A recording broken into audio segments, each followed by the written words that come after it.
This is Autoline Daily reporting on all aspects of the global automotive industry. The corruption scandal at the UAW cost the president of the union his job. Over the weekend, Gary Jones took a paid leave of absence as he was directly implicated in the scandal. Federal authorities say he stole over $1 million from the union. Even though Jones is on paid leave and has not been charged with anything yet, industry analysts doubt he will ever get his job back. Rory Gamble, the UAW vice president who deals with Ford, has stepped in as interim president. And here's our Autoline Insight. So far, the Justice Department is 10 for 10 in getting convictions with the union officials who were brought to trial. We believe that Gary Jones and his predecessor, Dennis Williams, will be formally indicted, and they could be in deep trouble. Rather than cooperate with the authorities, Gary Jones and the UAW stonewalled them. They said that any corruption was just a few bad apples, that no union dues were stolen, and that they were frustrated by the bad behavior of the people who were indicted. Look, if you break the law and you get caught, the Justice Department will prosecute you. If you lie and stonewall and hold back information from the Justice Department, it will cut your head off. Just ask Volkswagen. Sales of new cars and trucks in the U.S. market slowed considerably in October. Wards reports that the SAAR fell to 16.5 million, down from 17.1 million the month before.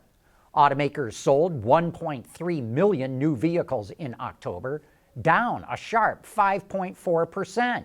Yet some automakers had a great month. Volvo shot up almost 16%. Audi was up 15%, Porsche rose nearly 9%, Hyundai was up over 7%, with Kia right behind it. But Tesla dropped a staggering 26%. Nissan was down over 9%, VW fell 7%, and Toyota dropped nearly 5%. While General Motors does not report sales on a monthly basis anymore, reports from the field suggest it took a heavy toll from the UAW strike, with a big fall off in sales. We'll have to wait until the end of the fourth quarter to get official numbers, but historically, when GM loses market share during a strike, it never gets it back.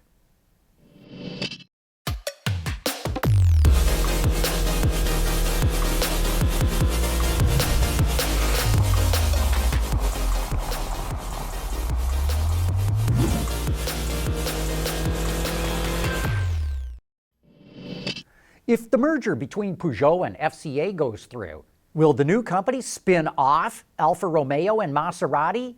That's one of the possibilities that the consultancy LMC Automotive thinks is possible. It says that PSA's CEO, Carlos Tavares, may want to jettison the brands and put that money towards other more profitable parts of the merger. Global sales of Maserati were down 30% last quarter, and it's losing money. While FCA does not break out sales of Alfa Romeo globally, they were down 42% in the first half in Europe, and in the US, they're down 27% so far this year. It's going to be mighty expensive to try and turn those brands around, so Tavares may well decide that would just be throwing money down the drain. SUV sales continue to grow in all major markets like China, and that's especially true for Skoda, which is part of the VW group. 1 out of every 3 Skoda SUVs are sold in China, and so it's expanding its lineup there. The Kamiq GT is the 5th SUV model Skoda now offers and will be exclusive to China. It's a fastback version of the standard Kamiq, but it's also a little bit longer and offers unique styling elements, which were inspired by the Vision GT concept. Under the hood is a 1.5-liter gasoline engine that makes over 100 horsepower. Farm equipment sometimes has to go out on the roads that you and I use, but they're so slow that the extreme difference in speed with traffic can make it dangerous. That's why the supplier Continental is offering some of the same technology it offers on road-going vehicles.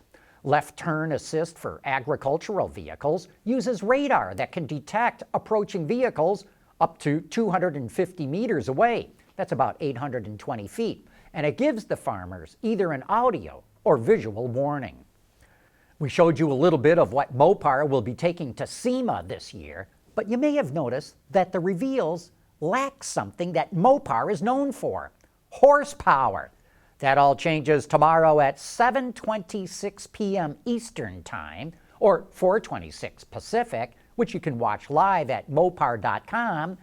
And here's a little teaser of what they're going to reveal.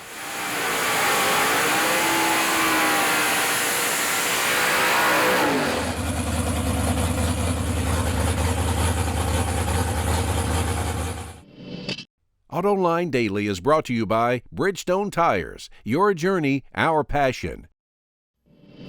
BMW is coming out with a plug-in hybrid version of the X3. It's powered by a 2-liter 4-cylinder gasoline engine and an electric motor that's integrated into its 8-speed Steptronic transmission.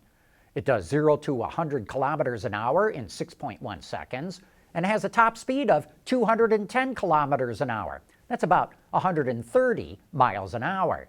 But these numbers are all based on European tests. U.S. specs and pricing will be released closer to its on-sale date. And because it only has a 12 kilowatt-hour battery, it's only going to provide 20 miles of all-electric range in the U.S. The plug-in X3 will be manufactured at the company's plant in South Carolina starting in December, and it goes on sale worldwide in the first quarter of 2020.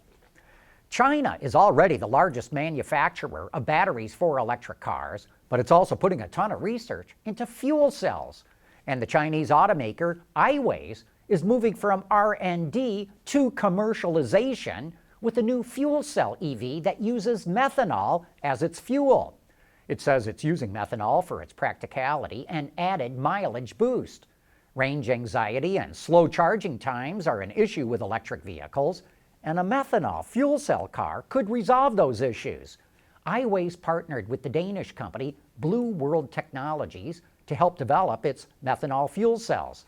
This goes to show that in the rapidly changing global market for EVs, fuel cells have not been forgotten.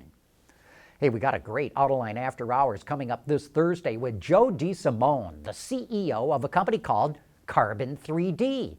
They've come up with a revolutionary way to do 3D printing that's completely different than anyone else does.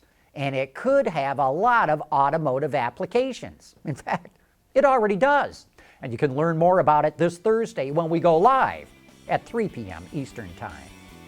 Anyway, that wraps up today's report. Thanks for watching, and have a great day.